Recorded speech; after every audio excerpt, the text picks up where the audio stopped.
And welcome, Hoosier fans, to this week's edition of Assembly Call Radio, where each week we discuss the most interesting topics in the world of Indiana basketball. This is our 194th edition of Assembly Call Radio, and it is our 649th episode overall of the Assembly Call, recorded on the evening of Thursday, November 12th, 2020. I'm your host, Andy Bottoms. And let's begin this edition of the Assembly Call how we begin every edition of the Assembly Call, and that is with our Hoosier Proud banner moment. And Indiana is the national champion. When it comes down, Indiana will be champion. Smart takes the shot. The Hoosiers have won the national championship.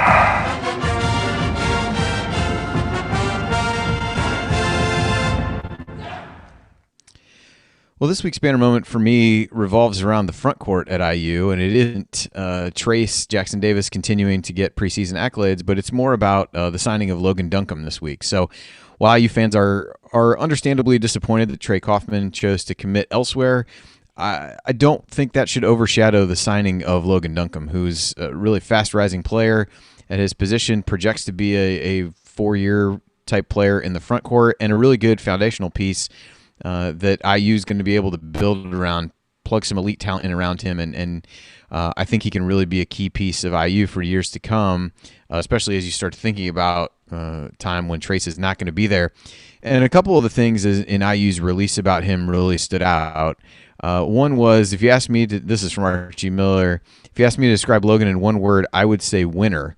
The reason for that is because I believe Duncan's high school teams are a combined 55-1 over his last two seasons at Moeller here in Cincinnati. And won back-to-back state titles too.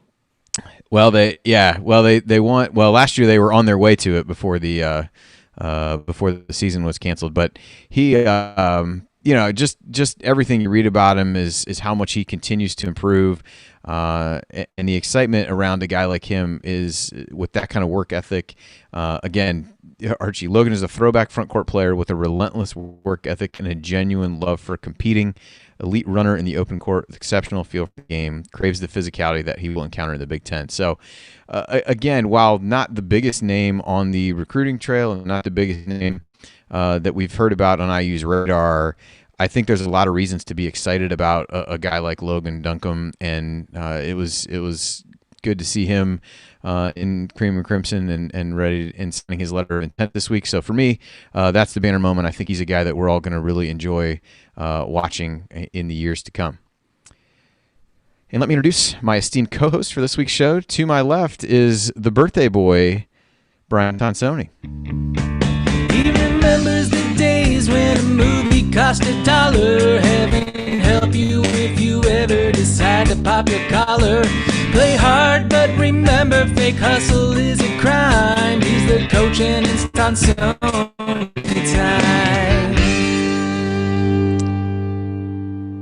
Coach, on behalf of all of us with the show and the chat mob as well, happy birthday to you, and thanks for joining us here. Yeah, thank you very much. I appreciate it. Birthday boy is nice at my age. That he brings me to some youth. But it's always a good day to celebrate. You realize that you have really good friends and family, and that at this time with all the stuff that's going on, that's just a blessing, and it's good to remember. Basketball-wise, I'm not that big on those videos that come out, but it was nice seeing the guys in practice jerseys because practice is important. And it's nice to see that your best player is winning the yellow jersey or the gold jersey for the best practice player. That's what you want. Your best player has to be your hardest worker. I think Jared tweeted something like that out here this week. That's just really good to see. And Trayce Jackson Davis several times going to his right was really nice to see because that's just a part of improving.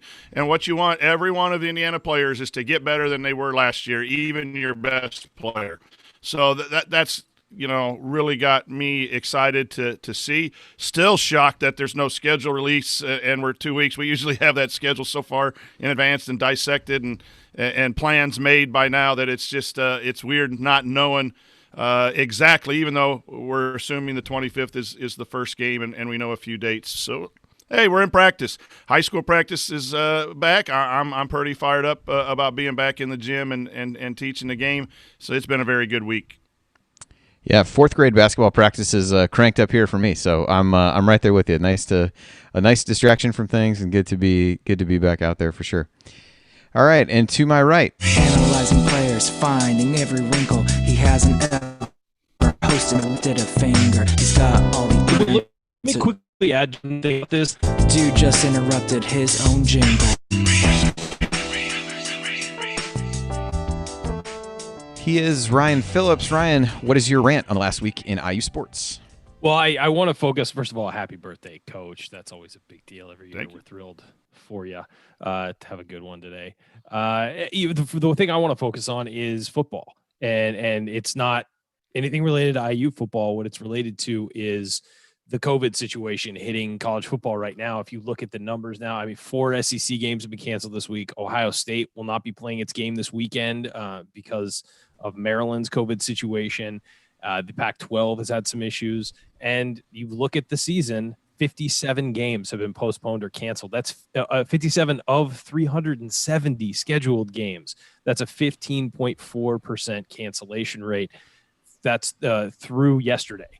And there have been some others canceled today. So, and 6 of those 57 games have been made up, but there's still a ton that haven't been. And I think that's a lesson for basketball is people have to take these protocols seriously, or you're going to have a lot of people when it comes to Selection Sunday who haven't played the same amount of games, who have had games against major opponents canceled, who, you know, your chances for an upsetting it's a top team might have been canceled. I mean, this is something that people need to understand is serious and is going to continue to be around.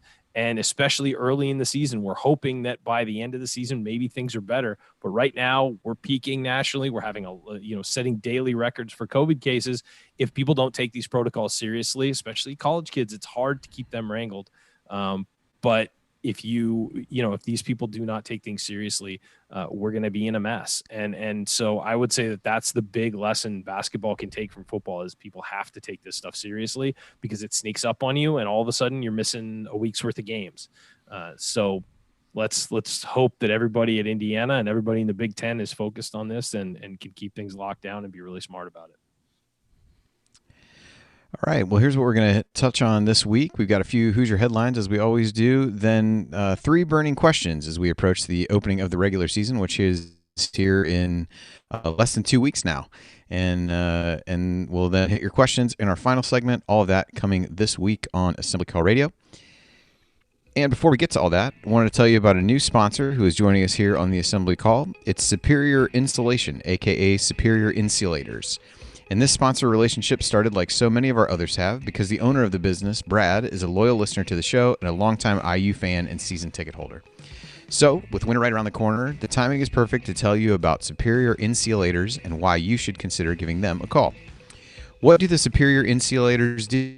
They provide high-performance insulation barrier systems to the residential, commercial, and agricultural sectors. In other words, they help you live and work more comfortably by fixing drafty rooms, cold floors, and excess noise in your home or office.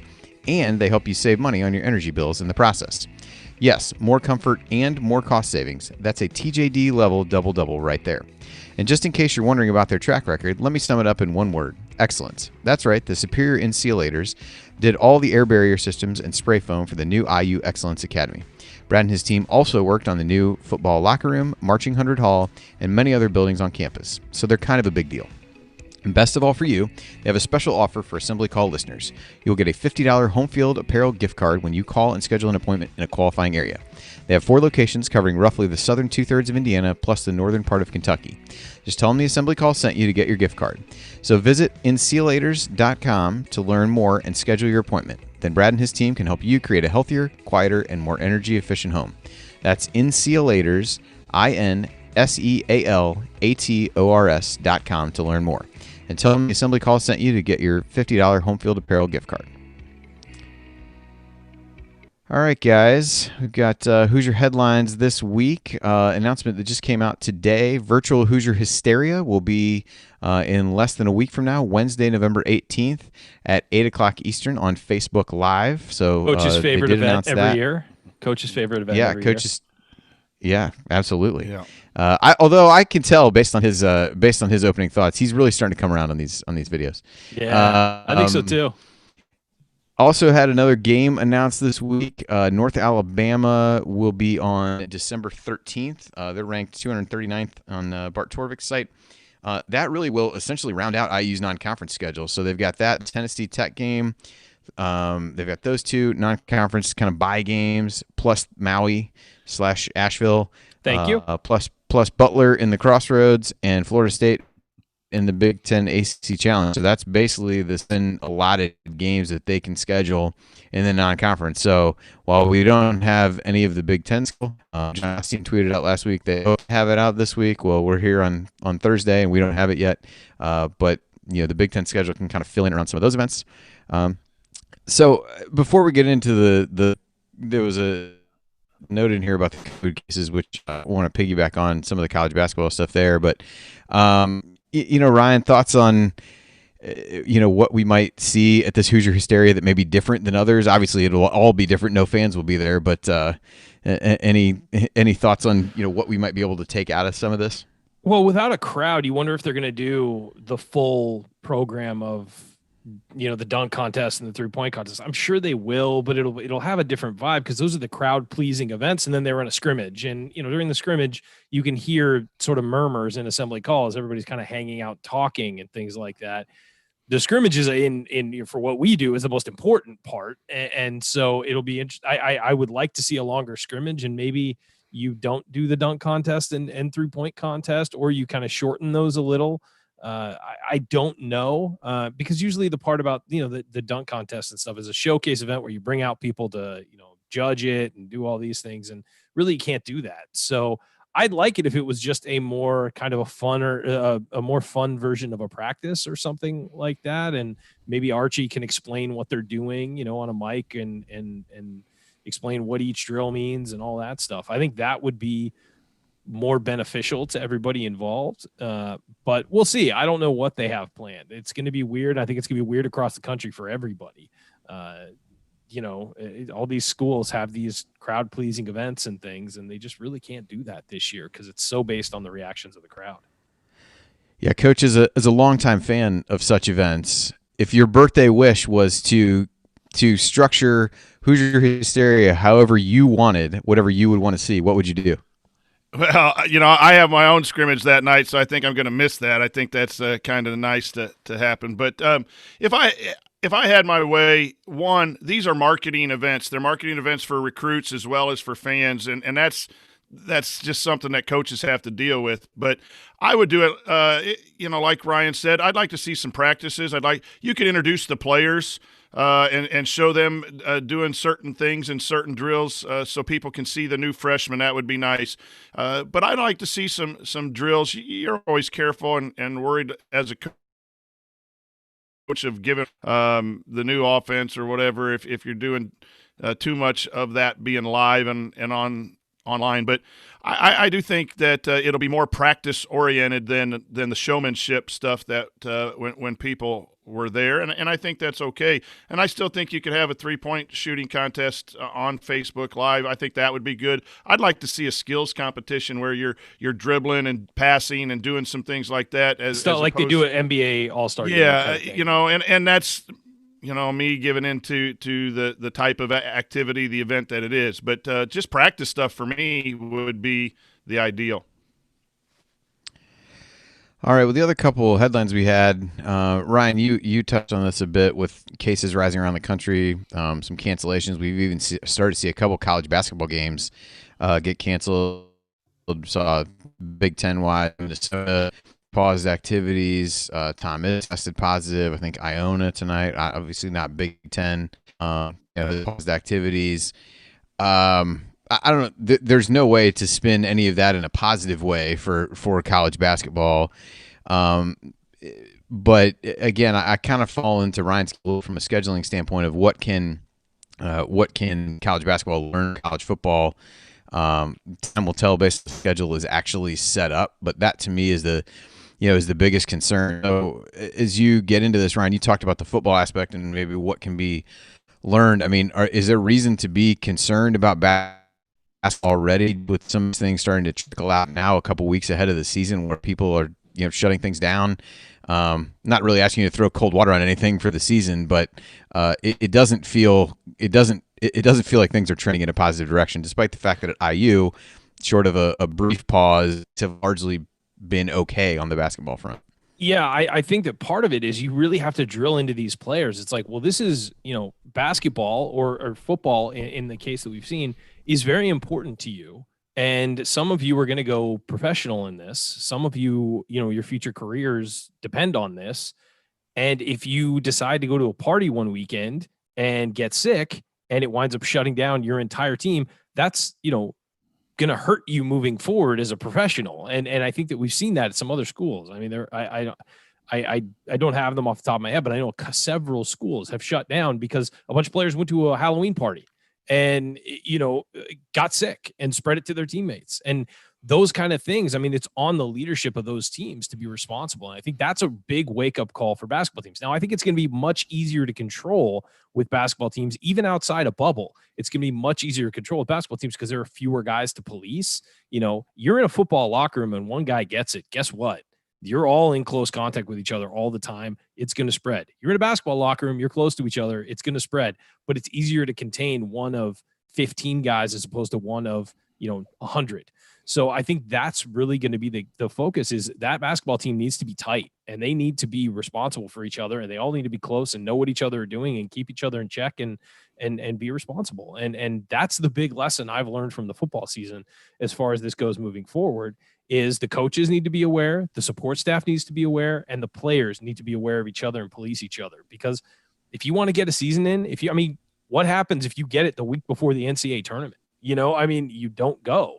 And so I think that it's just a matter of keeping the team together and making sure everyone's on the same page. You're sacrificing things for this to make this season happen. You've got to know that going in. And if you're not willing to sacrifice, that's totally understandable. You're giving up, several months of your college life that you could be out having fun. If you don't want to do that, opt out of the season, come back after. It's totally understandable if kids want to do that. But if not, and they really want to play football and basketball, they need to be all in and take it seriously. Coach, if you don't mind me asking, what has been the message that you guys have given to the high school guys that you guys are starting practice with around this and kind of what expectations are and different things like that? We've just told them to follow protocols, make sure they know who they're sitting around with. It's just hard because there's no bubble. And I think that you could even follow all the protocols and wear a mask and be distanced, and it can still find its way to a player in your system. So I don't even think they have to take a risk and go somewhere to get it. So you can do everything right and get it. You could do everything right and get it. So we just have been preaching to our guys that in school, be distant, wash your hands, all those protocols. And we've had some players who had it in the fall. That they've gone through it, so maybe they won't be getting it during basketball season. So, but Indiana's really spiking, and I've known a lot of my students have been quarantined and such simply because parents in the community have, and many cases of people trying to do the right thing, and they're doing that and working. And out, and not just in isolation. And if you're doing both, you're likely to run into this COVID situation. So I'm approaching it this way, guys. I'm going to be thankful for every day I have practice with my high school guys. And I'm going to be thankful for every game I get as a high school coach and as a fan of the Indiana Hoosiers. I'm going to enjoy them when they come and hope for the next one to be there and understand that there could be, just some kinks in the system. Yep, I think that's as good a way to look at it as any, for sure. So, all right, well, with the season now less than 2 weeks away, it's time to answer a few burning questions about the IU program.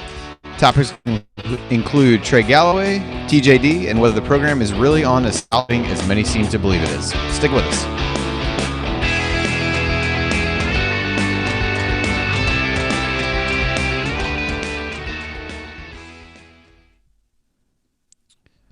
Alrighty. Welcome, everybody. Hey, everyone. In case you missed it, I got a haircut today. Didn't have a chance to shave the beard, though, but that's going next. Don't worry. This is not the future look I'm going for. As we discussed before we went on, the haircut has really helped to accentuate the beard, really, if anything. Yeah. So it just brings all the focus down here. And yep. There you go. Perfect. Yeah. It's exactly what I'm going for. Perfect. 100%. But yeah, today I saw the place I get my haircut only had a line for 30 minutes, and that was the shortest it's been since I've checked. And last time I checked was, I don't know, May. So, yeah. I had never grown my hair out for 9 months before, and I shall never do that again. It was so funny when she was cutting it. I told the guys before she shaved the back, first with the clippers, and it was just like, oh God, there's air on my neck for the first time in 6 months. Oh. And then I walked outside. I was like, is anybody else cold? Like, it's. We needed a drop of that when that happened. Yeah. Oh God. For Morris. Oh, there will surely be. That'll surely come up. Yeah. That was after the first 2 pairs of clippers got stuck in there, and then they had to. Oh, it was crazy. Else, so she was doing it, and she had to like take the comb and like push it away, and then there were just piles of hair. Like I got up and I took a picture. There was just piles of hair on the floor. I miss those days. I know, right, Coach? I'm sorry. I'm not trying to rub it in. Oh, nice. All right, so we got these questions from Jared here. Thanks everyone in the chat mob for being here. Did you get a special dinner, or are you guys planning anything? Or Mrs. Tonsoni got carry out from Outback Steakhouse tonight. Nice, it's a solid option. Yeah, she was on the road to get that in Lafayette when I was driving back from basketball practice, and I got a chocolate cake with some white icing up there after the show, ready to be devoured. So you're a chocolate cake vanilla icing guy? Yeah, with the cream cheese type icing. So that was my sister's cake as a kid, and I was the opposite. I had the vanilla cake with the chocolate frosting. So but they're both, you can't go wrong either way. It's cake. It's cake. It's cake. It's cake. It's cake. We don't love cake. It's cake. Crazy people. That's who doesn't love cake. Man, I tell you what, there's a lot about teaching that's a pain in the rear end, but man, students come through. I had a young lady who worked at Chick-fil-A bring me some mac and cheese today. Nice. She walks in the morning. She goes, "Get this in the fridge right away so you can have it for lunch." And it was pretty nice. Normally it's the elementary teachers that get stuff, but I guess I've suckered all these kids into liking me for somehow, and I get all kinds of good stuff. It's the Fleetwood Mac video you did, Coach. That's exactly right. You're the hip one now. Golly. Ooh, well, Roger I tell Amy that I put the ass in Parnassus. That's the name of our school newspaper. Whenever they need someone to do something stupid, they come to Mr. Tonsoni's room. It's all right. That's funny. That did give us. Well, now I want Outback Steakhouse. So thanks, Coach. Man, it was good. Yeah, it always is. You sent in that That's video. That's one of the rare chains where it's good every time. Yeah, it's a good chain restaurant. That video did give us a good glimpse into how in touch or out of touch Jared is with. Oh my God, he had no idea what it was referencing. No clue. No idea. I couldn't believe it. I mean, I don't really consider myself to be somebody who's like really on top of stuff. But are you ever on Twitter? Like you just had to log in once in the last 6 months. Yeah. And it's right there. Who's to say? Anyway, all right. So we got these questions from Jared. So we'll kind of explore whatever angles of these we want to as we go. But you guys good? Yeah. Yep. Good. All right, let's get us started. Hey guys, it's Gene Steratore, CBS officiating analyst and retired Big Ten basketball official. You know, I have never listened to the assembly call, and to be honest, I don't intend to. But if you listen, make sure you ignore anything Ryan says about officiating. He's really good from the seat of his pants, but I wouldn't trust him on the court with a whistle around his neck. Time has proven him wrong on virtually everything. Take care. We'll talk soon. Always a classic with Gene Steratore there. All right, welcome back to the Assembly Call. You can find all of our content at our website, assemblycall.com. And if you ever want to join the chat mob during our unedited live broadcasts or watch those replays and see all the between segment banter, then check out our YouTube channel at youtube.com/assemblycall. I'm Andy Bottoms here with Ryan Phillips and the coach Brian Tonsoni. And we've got burning questions from Jared, who had initially planned to host. Had to bail, though he may be here later, but he did leave us with these questions to answer. So I guess we'll let him off the hook since he was able to provide important content and talking points for the show. So, all right, these are in no particular order, but so his first question: given all of his preseason accolades, preseason All Big Ten, top 15 player nationally, preseason All American, what does Trayce Jackson-Davis need to do for his sophomore season to be considered a success? So some of the accolades, you talked about the preseason All Big Ten, although not to don't like having to be on releasing these. He's been releasing these like preseason all conference teams. He's been going with why are there 10 guys on the Big Ten like all conference team? Like, why are there 10? We play with 5. What are we doing? And the Big Ten is not the only conference to do this, but Trayce was one of 10 guys on the All Big Ten team. He was on the Crumlin watch list, which I think we touched on last week. So, and then 14 on CBS's top 100 college players that they put out. So, Coach, where do you kind of fall? Like, when you look at TJD coming into this sophomore season, what do you think the success criteria are for him? We've spent a lot of time talking about that question for the team, but for him specifically, what do you look at? Winning. I mean, to me, it just comes down to winning.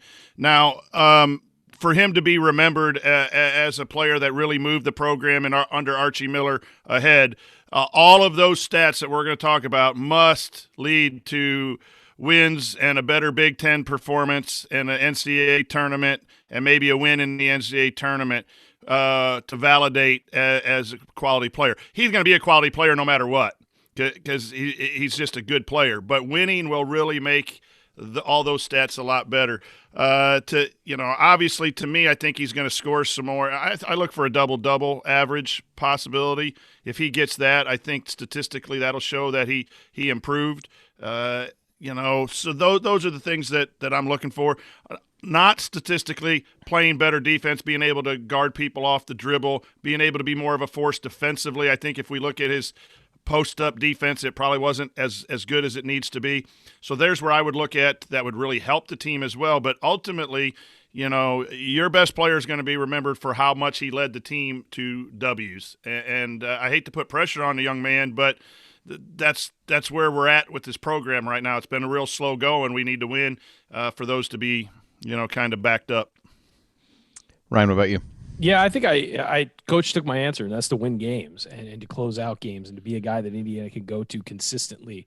When IU needed a basket, when Cody Zeller was on the team, it was Victor Oladipo or Cody Zeller was going to make that shot. Was going to take that shot. He was going to get to a position on the block. They were going to throw it in, and he was going to. And everybody in the arena knew what was going to happen, and he'd still make the shot. I think that Trayce has to do that. I think that number 2 is become a better passer out of the double team. And that's going to set up everybody else. And in turn, that's going to open up his game because teams won't be able to double as much if his teammates are shooting the ball better. But I think that wins. I mean, that's how you become an All-American is you win games. I mean, if your team goes, 6-20, you're not making an All-American team regardless of what your statistics are. It's because they're inconsequential. Your statistics are inconsequential. And so I think wins are the biggest thing for him to take a jump. As far as statistically, I think we're going to see him score more. I think he will score more than the 13.5 points a game he got last year. Rebounds, I don't know if they're going to go up that much because I think there are going to be rebounders around him that are going to play more. I think Jerome Hunter's a pretty good rebounder, and I think Race Thompson's a really good rebounder, and he's going to play a lot more. And Joey Brunk, when he's in there, will grab rebounds. He might get up to a double-double level, as Coach suggested, but I'm not thinking that's going to be guaranteed. I do think defensively you want to see better defensive statistics, especially in the advanced metrics of post-up defense and things like that, because he did block 1.8 shots per game last year, but that's not necessarily an indication. Blocks and steals are not necessarily an indication of good defense. They're an indication of being opportunistic, and a lot of blocks come when you make a bad defensive play and recover to it. So I think that and I would like to see his field goal percentage go up a little bit more. He was 56.6 last year. I'd like to see that tick up a little more because let's face it, most of his shots are going to be in close. He's got to make those gimmies. Last year, there were games where because of the strength and size of opponents, he really struggled to put the ball in the hoop from inside. I mean, then there were other games where he was great, but there were some games where he struggled consistently to get, make layups around the rim. I want to see him put more authority into his play in the post this year, and I think he will. Ryan, your passing thing is very important too, because if he's going to be in more screen and rolls and they hit him in a short roll situation and the help comes, there's guys in the corner or guys diving. So watch for him. His passing ability out of screen and rolls is something that I'm going to be watching. And also, can that shooting percentage go up if he's being allowed to shoot 12-foot jumpers, 15-foot jumpers in where he's probably going to pop to his range on screen and rolls? If he's doing that, it might go down a little bit, right. But he might be a more effective player with a lower field goal percentage. I'm not assuming that's necessarily going to happen a lot, but the other thing is, 1.2 assists last year, that's got to go up because he's got to be feeding guys because he's going to get doubled. He's going to have a lot of attention paid to him. He's got to find the open guy. And to be fair, to be an All-American, your teammates got to help you out a little bit. And his teammates are going to need to have to help him out a little. Yeah, I think you guys took most of the things I was going to say. I think that the scoring will inherently, 13.5 points a game last year. I think that will go up just naturally. The rebounding perhaps a little bit. I think the one that has the most room to expand is the assists. I mean, at only 1.2 per game, as you mentioned. I think with hopefully better floor spacing, there's more opportunities for those kinds of things. But he's going to get doubled. He did at times last year. I thought he dealt with it okay. But as an area of growth, him being able to do that will be big statistically. The other area, he did a great job getting to the free throw line. I think he was in the top 5 in Big Ten play in free throw rate. Can he get that free throw percentage up over 70, 73%? Yeah, 72 is the goal I was setting for him. Is about he was at 68.5 last year. I thought he went through stretches where he shot it really well. From there, he went through stretches where he struggled. And so for a guy that's going to get the ball a lot, going to get fouled a lot, I think that's another area where you'd look, and I think that naturally increases the points. And you guys touched on this a little bit with the face-up jumpers and things like that. Just this is not statistical, but how much has he been able to diversify his game offensively where he becomes a bit less predictable? Coach talked about that in the opening with seeing him make some moves to his other shoulder and just be a little bit less predictable, I guess maybe is the right way to say it, but just kind of seeing that growth as he expands his range of skills. He did a fantastic job as a freshman.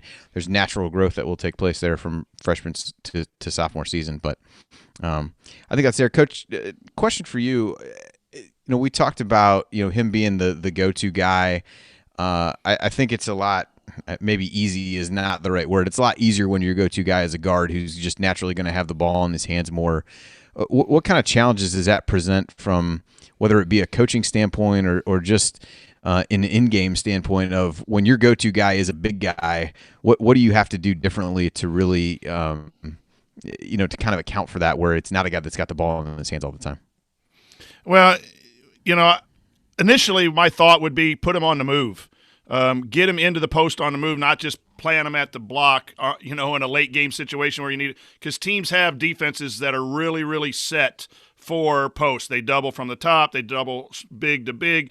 So can he get the ball in space or roll into the post from space at key moments? If that's your go-to guy, because, A, you want a good shot or you want to get fouled. And then, like you guys said, he's got to shoot better foul shots. So your closer, if he's a post player, you got to find intriguing ways to get him the ball because the other team knows that.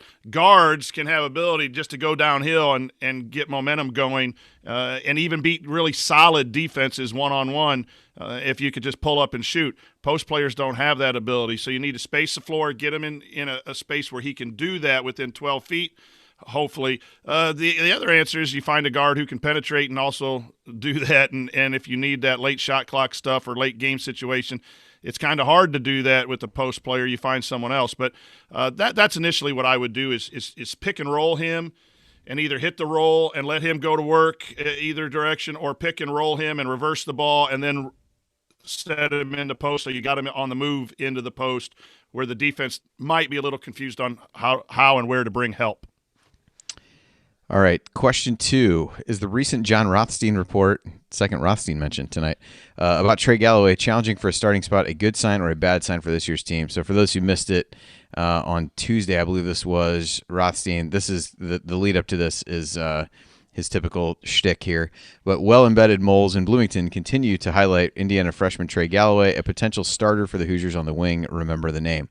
So as Jared put it, good sign. If you want to look at it as a positive, it suggests he's better than expected, shooting it well. Good to have a guy defined by grit and defense making an impact early. Potential bad sign. What does that mean? Who does that mean isn't ready to take that starting spot?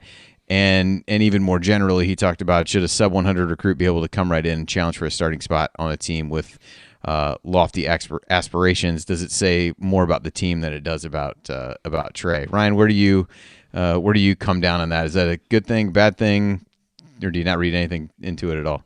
First of all, Rothstein, little bit known for his hyperbole, so I think we need to pump the brakes on Trey Galloway challenging for starting spots. Shocker.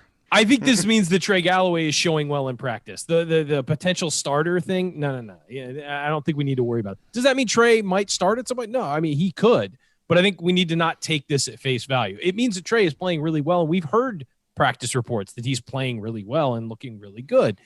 I think this is a sign that Trey is much better than his recruiting ranking, particularly because he missed some time in high school and maybe didn't get the chance to jump up the recruiting rankings the way he would have.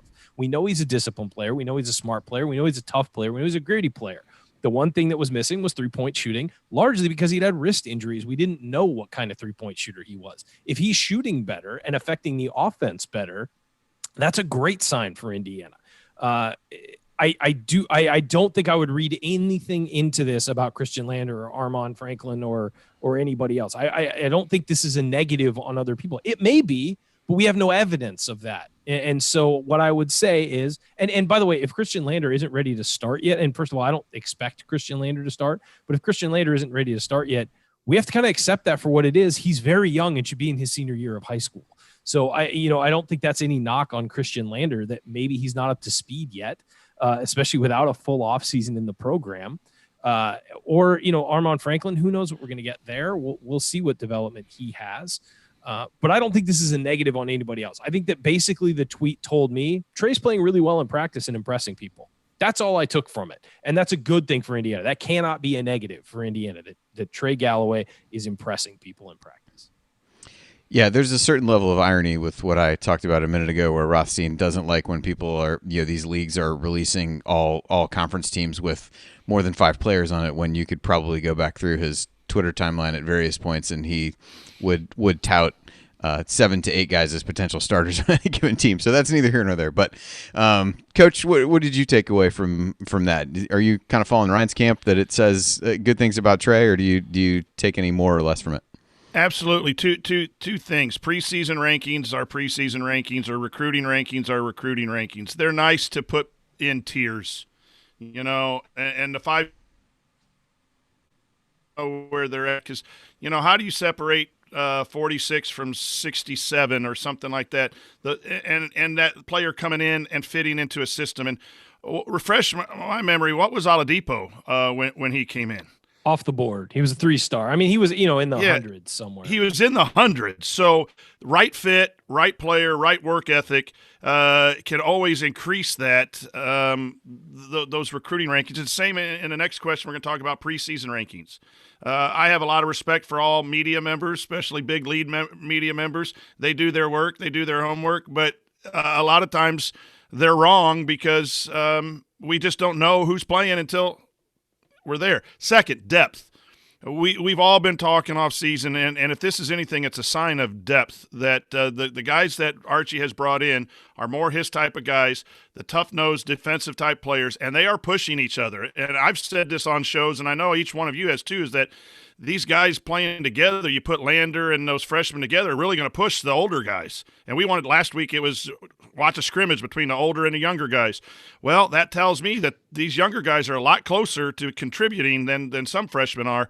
That's what I take, that we're going to have some depth, and you better come to practice ready to play, or your minutes or your position. And I hope Archie holds people to that and plays the people who deserve it. It sounds like he's headed that direction. For the record, Victor Oladipo in 24/7's composite was ranked 136th in the nation. Trey Galloway, 147th.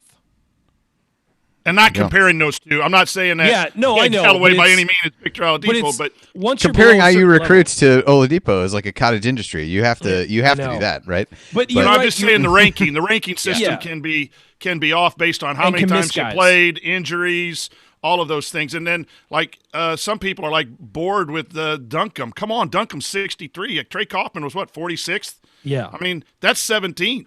That's different. Yeah. I think you guys are gonna love Duncan. I have friends who coach in the Cincinnati area, and I've talked to him. I've talked to the Moeller head coach on the phone, and just motor. So now you get a big guy with a heavy motor who wants to be at Indiana.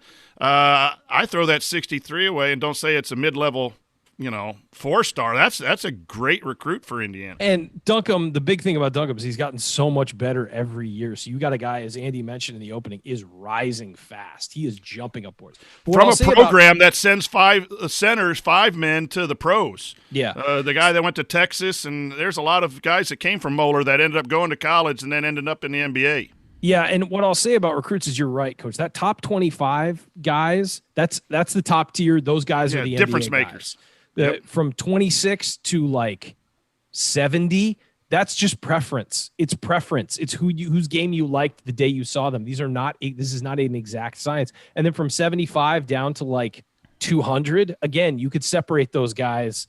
You could parse those guys all day. And a lot of it has to be with how these guys played in person when the recruiter saw them or when the evaluator saw them. So it's not an exact science. So when people are married to these rankings, it does drive me a bit crazy. Yeah, you get a guy in that 5-star range, you're getting a player. You know that. Get a guy in the mid range, it's a guy who's going to affect your program, be good, and potentially rise to that next level. Get a guy in that lower tier, you never know what you're going to get with them. They could be nothing. They could wind up being a huge part of your program. They could wind up going to the NBA. You don't know. Yeah. All right. I tend to fall. We got a few minutes left to hit this last question. So I tend to fall more in Ryan's camp. I think it says more about Trey than the team and not the other way around. And I think it's nothing but a positive, especially because he's at a position where IU doesn't really have as many options. If you think about it, he's not, as a wing player, it's really him and Jerome from the size standpoint. I guess Jordan Geronimo to a certain extent, but I think, everything you hear about him has been really positive. So to me, that's a good thing. If that means he works his way into the starting lineup, he'll have earned it. So not an issue for me. All right. So guys, we got a couple minutes left here. So question 3, here's some facts entering Archie Miller's 4th season. He's lost more Big Ten games than he's won. His 4th team is a fringe top 25 team projected to finish in the middle of the pack in the Big Ten. Current roster has only one player considered among the nation's top 100 by CBS. November 2020 signing day included just one recruit. And if you told us on the day Archie was hired that all of these statements would be true, 3.5 years later, all of us would have been disappointed. Yet there remains a pretty strong undercurrent of optimism among a large swath of IU fans. Why, and is it warranted? Coach, I'll throw this one to you first. Yeah, the only problem I see with Archie Miller right now is that it's taken a lot more time than everyone thought. And you hear people across the nation say the same thing. They thought it would happen faster. And so is it Archie or is it a combination of factors? And people are going to be on both sides of that fence. I'm on the fact that the Big Ten's gotten tougher in the last 2 years, and there's been some circumstances with injuries and players that were left in the program that were not necessarily those that could build that get old and stay old mentality. So I look at offensive efficiency improving, Ken Palm, defensive efficiency improving, wins improving every year, go from no tournament NIT to really in the NCAA tournament if they had one last year. And I want it built right. Crean got us back to number 1 in the Sweet 16 and Big Ten championships, but there were big dips after those years. To do it right, you got to get old and stay old, and I think we're in the process of doing that. So when we're upset, it's because of our patience level. We want top 10 and Final Fours and banners, and we want them like 2 years ago. And it's our patient level that is okay because that's what we should do as fans, and that should be our expectations. but a lot of people think he's a pretty good coach, and to build it the right way is to me taking longer than maybe Archie even wanted, to be honest with you. So I just think it's a timing thing, and I think better days are ahead, and that's what has me optimistic. If there were any setbacks or issues other than that were real negative, I'd be worried about the direction. But I think there's enough for me to remain positive and try to gain some patience. Yeah, I think that the reason there's optimism is steady improvement. There's been steady improvement every year. It hasn't been a big jump that we've wanted. It's been steady improvement. And now he's got the players that he wants, and he's got his players in the system. And I think that is the biggest difference, is that he's got the players he wants to run. He can finally practice the way he wants to. He can finally use these freshmen to motivate people. They don't have to come in and play right away a lot. This is the group he wants, and he's improved every year. Using some guys who were square pegs and round holes, he's managed to make it work, to improve at least. And now he's finally got what he wants. I think that's what the optimism is. And guess what? Archie's got to prove it this year. He's got his team. He has to prove it. We're not looking at this and saying, well, no matter what happens, it'll be great. No, he has to prove it this year. But I think there's optimism that he has the guys he wants, and he's, included steady improvement every year. Yeah, I think in addition to that, you look at, I don't get hung up on how many players you have in the top 100 at a given time. I think the recruiting has been the one part that everybody would say has really been strong. And I tend to fall in line with Ryan. This feels like a team built in the image that he wanted to create his vision of what Indiana basketball looks like. Now, if that vision comes out, if that team created in that image comes out and doesn't win games, to circle back to what does TJD need to do to be successful, then you don't feel as good about it. But this is, things have been building toward this. If it doesn't happen this year, it certainly starts to get a little tricky. But so we may talk a little bit more about that here in the break. But for now, we'll wrap up this segment. And coming up in our final segment, we will answer your questions, including one about a hypothetical poker game with current and former IU coaches. So stick with us here on the Assembly Call.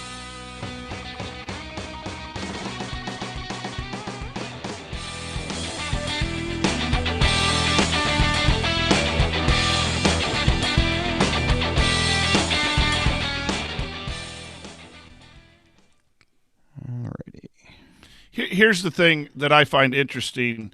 Like, he has yet to play like he did at Dayton. And you wonder if Archie came in and said, oh, here's the guys we have. We need to try to win at Indiana.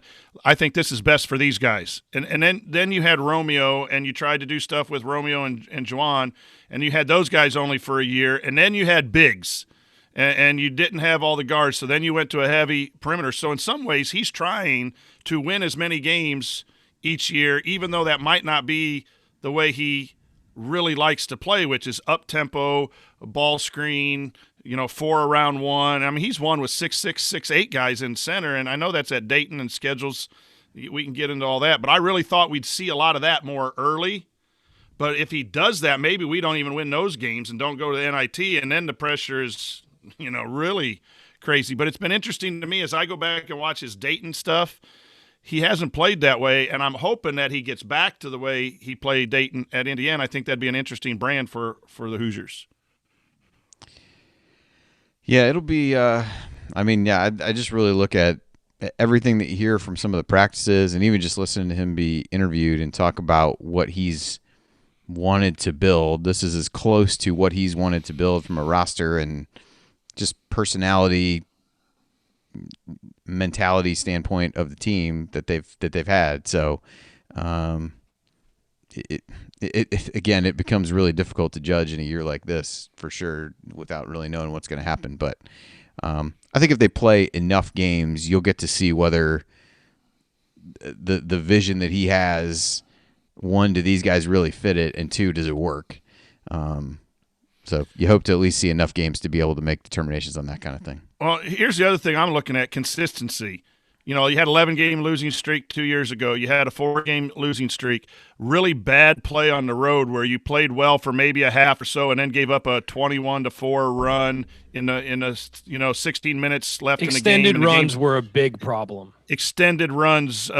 So those things got to get cleaned up because regardless of your team, your guys, whatever, losing games tight in the Big Ten, but being competitive at Michigan, being competitive at Rutgers, being competitive at Ohio State, nothing wrong with losing those games, especially with as tough as the Big Ten is.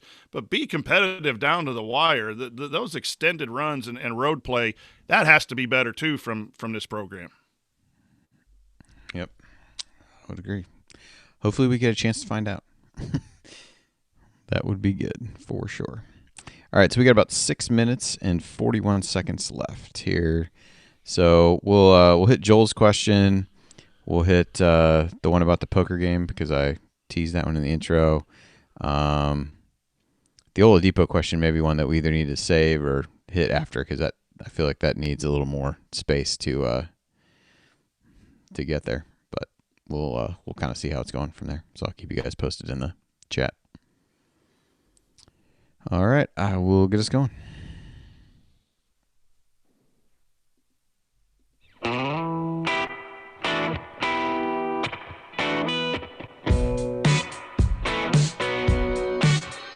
This is Tim Priller, and I never miss an episode of the Assembly Call. All right, thank you, Tim. This is Andy Bottoms here with my co-hosts, Ryan Phillips and the coach, Brian Tonsoni. And remember, you need to be subscribed to our email newsletter. We send out a weekly IU news roundup, even during the offseason. And after every game, we send out a detailed post-game analysis. Just text IU to 66866 or go to assemblycall.com. That's IU to 66866 or go to assemblycall.com. Now time for our mailbag. All questions submitted via our private IU basketball discussion community, which you can find out more about at assemblycall.com/community. All right, so first question is from Joel. My really early question for AC Radio. Would it be possible during the IUBB COVID era to play a game at the William Leon Garrett Fieldhouse? So an interesting question I really hadn't thought about, and a good one from Joel of, you're not having fans, so you don't necessarily have to play games at your normal venue. So any chance or just thoughts on what it might be like to have a game at the field house? I think one, it would let other people know more about the Bill Garrett story, and I think that would be certainly a positive. But any chance IU entertain something like that, even for one of these games against like the Tennessee Tech or North Alabama game or something like that, or do you guys think that's too far fetched? Ryan, I'll throw it to you first. Well, I think the issue is putting on a broadcast because these games will be broadcast, and I think that's the biggest issue. Secondly, I mean, if they practice at Assembly Hall, it's kind of a home court advantage to get to play there as well. I agree it would be very cool. I'm just wondering if the program would even consider it because of the built-in advantages of practicing and playing on your home floor. They know all the quirks of that court. They know, everything about it. They'd probably have to practice there for a few weeks before a game or maybe a week. But I think the broadcast is the biggest issue, and we know Assembly Hall is built for big broadcasts. So that's what I would say about that. That's a good point. I hate to give you credit, but that's a good point about the broadcast, right? I always like the older venues. I think it's nice when programs go back and play in venues that they had played in previously. I think it's a setup nightmare especially with, the loss of money and funds. And when the fans are back, you're never going to move out of a Assembly Hall anyway because the amount of people you could put in. But, yeah, I'm a big proponent of those schools that have on-campus facilities that they can still host games of playing a game in there. I think that's good for college basketball.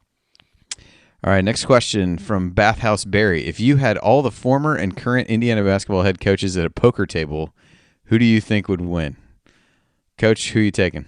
I'm taking Coach Knight, man. He's a winner. The dude just wins at everything. He'd figure out what you'd have, and he'd know beforehand.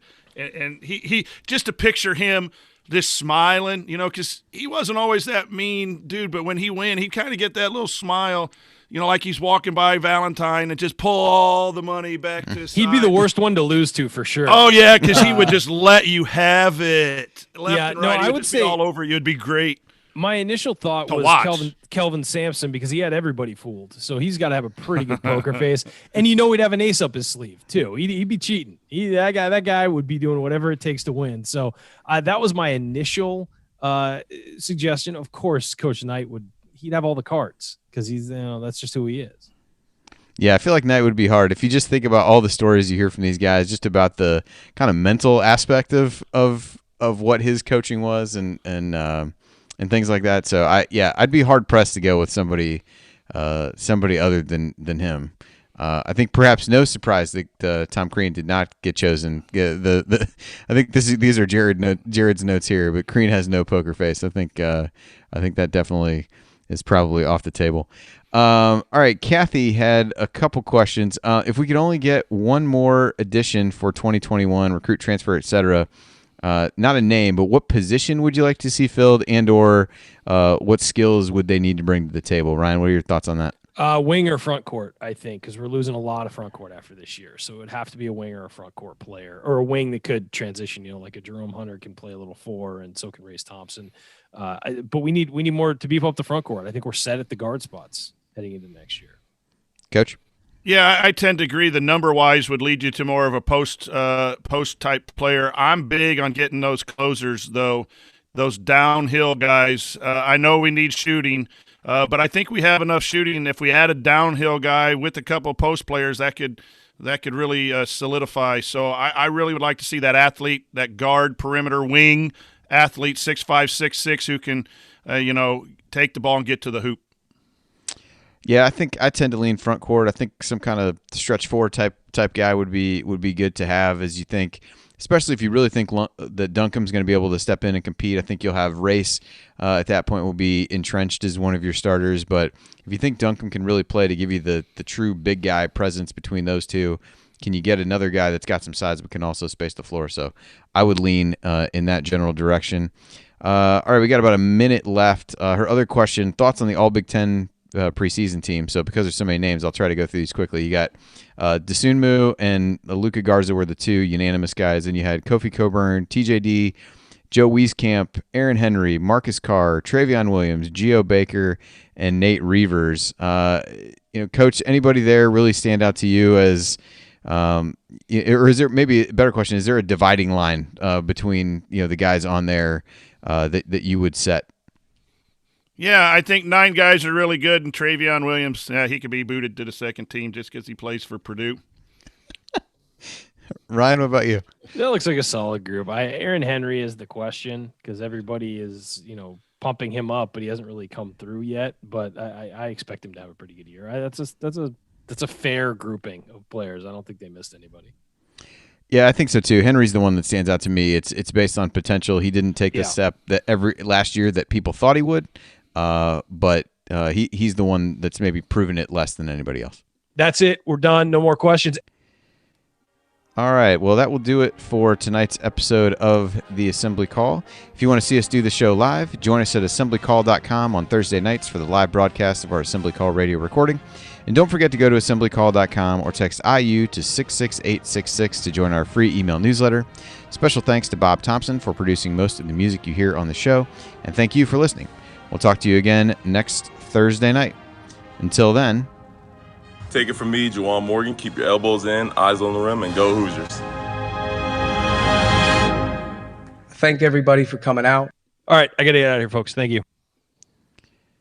All righty. And I do have to get out of here, unfortunately. Good show, everybody. Yeah, good job, guys. Everybody, thank you for watching. Yeah, cool. Thank you for thanks for joining us, Ryan. Haircut looks good. Look forward to. No, it doesn't. It's well, the haircut looks good. I didn't say that you. I mean, you didn't say the head looks good. I mean, your general look is off-putting still for sure, but your hair looks much better. So it's a gradual process. It's slow incremental improvement, just like we talked about with Archie in the over his tenure. Gradual progress. You're all right, guys. Love you all. Thank you for tuning in. Later. Cool. Thank you.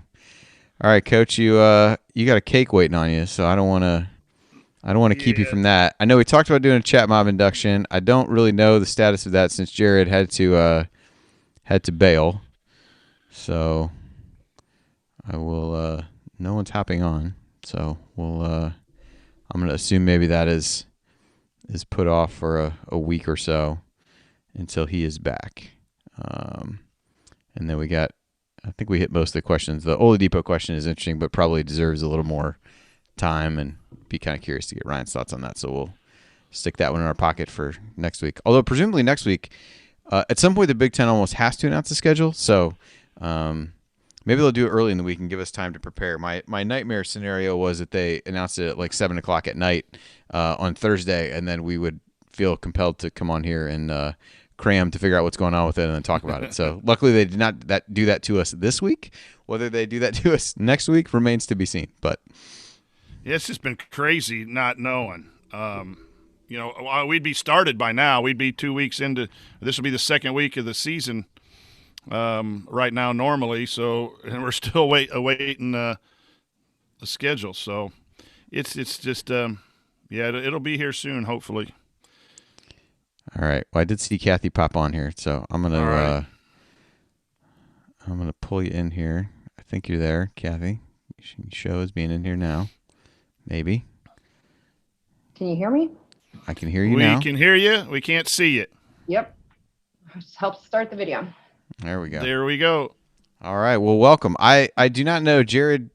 Well, he did leave his questions. Did not leave his thoughts on how he wanted to do this. Although I know he is usually the one who likes to run these. So we may do an abbreviated version this time, and then whenever he is back, we can do a more full-blown version. But he did not give me his thoughts on that as he was doing this, and although it's quite possible that I missed it given the way my day went. So I guess I'd say that, but I don't know. So anyway, Kathy, how are you? What are your thoughts on the season? We'll go through. How about we do this? We'll give you your chance to answer the burning questions, and then perhaps next time we can do the more general chat mob stuff when Jared can be around. So sure. To loop back to said burning questions, I just closed out the run sheet. The first one was about expectations for TJD as a sophomore. So what are when you sit back and think about what to expect from him, what constitutes a good sophomore season from him in your eyes? Yeah, it's interesting. I had the exact same thoughts that Coach did. My very first thought was, it'd be great if he has like double doubles and whatever, but he needs to win, right? Like the team needs to win. Yeah, I think that's a good way to look at this, and that was kind of why I love the quote about Duncan coming, that Archie was just like, he's just a winner. I think if very few times do you have somebody leave a program where you hear that said about them when you even care at all what their statistics are. So I think just the stats for him will just take care of themselves given how he played as a freshman. Right. Yeah. And if the winning comes, and then he's going to get that focus too. Right. So it has to be both. But to be honest, we don't win without him. So that's kind of my first thought on it. It was definitely winning. Yeah. Well, that's kind of the thing, I think. And I just got done reading the Pete DePremio book about IU football and kind of about Tom Allen. And that was one of the things he said, Allen said multiple times in there was like that what he's telling kids is, look, if you take care of and do what you're supposed to be doing, the team wins, you'll get the notoriety that you deserve for being a part of that team and what your contributions are. So that's kind of the way I look at it. Coach, you're going to jump in. Yeah, well, I was just going to say something about Kathy, and congratulations for being in the chat mob induction today. You've been a good friend of mine ever since I got the hashtag IUBB thing figured out. There's a long story about that, and for those of you who are in the community, Kathy and I had a nice conversation and video about her fandom. I highly encourage you to join the community if you're not part of that, or go back and watch that. But some comments in the chat mob about your background, Kathy. Talk about your incredible watching facility there at your house. Right, sure.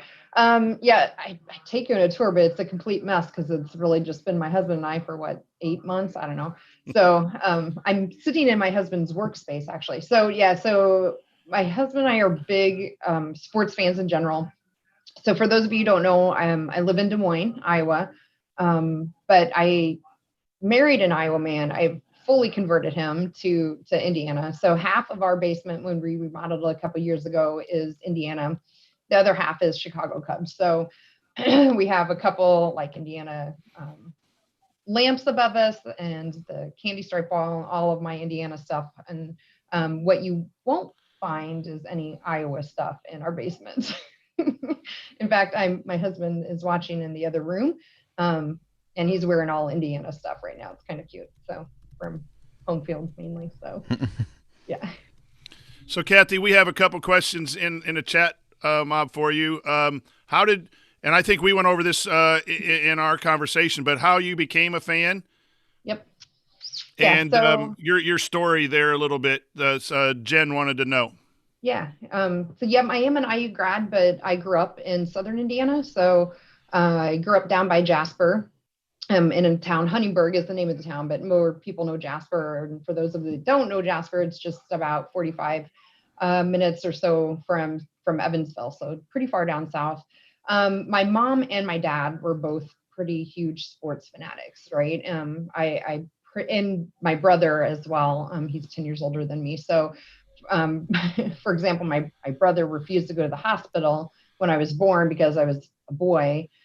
So I think he did everything in his power to turn me into a boy after I got old enough and take me out and shooting hoops in the driveway and those types of things. And my dad was a big, huge sports fan, but of course, basketball in general, right? Being in Indiana, he had to. So I definitely was born into it. My dad passed away about 8 years ago, but my mom and I still talk almost every day. And my mom, like during the beginning of the Crean era, she would keep her own stats. And then she'd call me afterwards and she'd compare them to ESPN. And she'd be like, I think ESPN got these wrong. Like I had them for 20 turnovers and they only have 18. And I'm like, at that point, Mom, does it matter? so that was her way of getting. Was she charting deflections to try to get a spot on the staff? No. She was really all about the turnovers. That's what my mom's thing. She hates turnovers. So she's like, oh, last game they had 18, Kathy, but this time they only had 17. So that's much better. So yeah. That's my mom. So yes, I get it honestly from all aspects. Okay, so I have a birthday. I got another year older, so hopefully my memory. I've interviewed a lot of people here, but you have an interesting story about the 87. Was it 87 championship? Is that correct? With my dad? Yeah. Yeah, and my mom too, for that matter. That was ironic. So yes, I was 10. And when 87 happened, and of course, like all 10-year-old girls, at least that I knew of, we were all in love with Steve Alford. So I had to watch the team, and especially with my dad, I followed him around, and whatever player he liked, I liked. And so I watched the first half, and my mom's like, oh, you're too young. You need to go to bed. It's too late. So she made me go to bed, and then she went to bed, which was, looking back on it, it's pretty surprising. So I waited to hear her bedroom door shut. And I snuck downstairs and watched it in the kitchen with my dad, where he always watched TV. And I'm sure between the two of us yelling, there's no way she was sleeping because her bedroom is right next to the kitchen. And I asked her, a number of years later, and I said, do you remember doing that? She goes, I knew the whole time you were going to sneak downstairs and do that with your dad, but I had to pretend that I still had authority over you. And that's why I laid in bed and didn't get out and watch the game with you.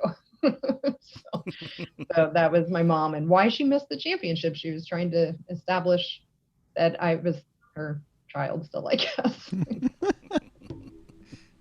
I love it. That's great. Yeah. So I'm looking at the chat mob too. So real quick, Joel, comments on your high school basketball, and our area was huge. That is for sure. That same year, 87, I think it's actually 2 years in a row, 86 and 87, my high school team, obviously still non-class, single class, went to Final Four back-to-back. And our town was about 5,000 people at the time. Ironically, our high school gym where the boys played at the time, now the girls play there too, but holds 6,000 people. So our basketball gym was built and held more than the entire population of our city. But our team went back-to-back Final Fours that year, and it was totally the scene out of Hoosiers, right? Where you see the cars lining up at the high school and following to the away games. I absolutely remember doing that with my parents when that 97 or 86 and 87 year. Fast forward now, the daughter of one of the sons, Allie Patberg, is on our women's team. So her dad was on both of those 2 Final Four teams from my high school. So it all kinds of comes. And man, our women's team is top notch, ranked 16th. I saw that come out in the rankings. That's exciting as well. Yep. Yeah, that's awesome. Yeah, Allie Patberg, she can really play for sure. Right. Yeah. So, Kathy, your thoughts on this season as we kind of probably wrap things up? Your thoughts on the season and any kind of predictions you want to make? Gosh, predictions. Well, I think, Coach, I'm still sticking with what I told you earlier when you and I talked. I'm obviously TGD. We talked about him, and everyone knows about him. I still think this team goes the way Rob goes. I'm still all in on the Rob train. I love him, and I really am rooting for him. Al too, because he's senior and we need that senior leadership. But I really want to see Rob take a huge step, and I think as Rob goes, our team goes. So that's kind of, I'm not big on prediction, but that's as close as I can get. I'm kind of like you. I'm trying to temper my expectations too. I'm like, don't get too excited. You don't know what's going to happen this year. So I'm just kind of taking it day by day. And, I'm just like, let's get the schedule, start with the schedule, and then we'll go from there. So those are my thoughts still. Haven't changed. Well, very good. Yeah. I'm gonna sign off here and go eat my birthday cake. But Kathy, I'm glad I got to be on the show today. Just enjoy our new friendship. We text back and forth now when Cubs stuff happens, and I really appreciate that. And I'll make sure when I host post game shows, it'll be #IUBB from here on out. But Kathy, you're a great fan of ours and a follower of ours. We appreciate that. And I wish you all the best. And when I go out to Omaha for the College World Series, I'm stopping by and go see that basement. Yep, we'll have a drink or two ready for you, Coach. All righty. All right. Now, Kathy, before I let you go, give us your couple all-time favorite IU players over the course of your fandom. Sure. Well, obviously I mentioned Steve Alford, right? He was one of my favorites. I was a huge Dane Fife fan. I was totally in love with him. And then in more recency, obviously Vic is my other one. And then, but rounding out, Juwan Morgan's going to be in that top 4 or 5 too. So nice. You've got a good span of the eras there. So that's good. That's good. Yeah. Awesome. All right. Well, thank you so much for hopping on with us, and we're really glad to have you and appreciate all your support over the years and participation. So it was awesome to have you on, and looking forward to hopefully having you in the chat mob after some games if all goes well. So stay safe out there in Iowa, and we will talk to you soon. Yeah, thanks a lot, Andy. Nice talking All right, cool. to you. All right, you too. All right, well, thanks everybody for joining us. We will talk again next week. Hopefully we'll have a Big Ten schedule to talk about. Like I said, they got to release it at some point eventually. So if and when they do it over the course of this week, we'll talk to everybody then.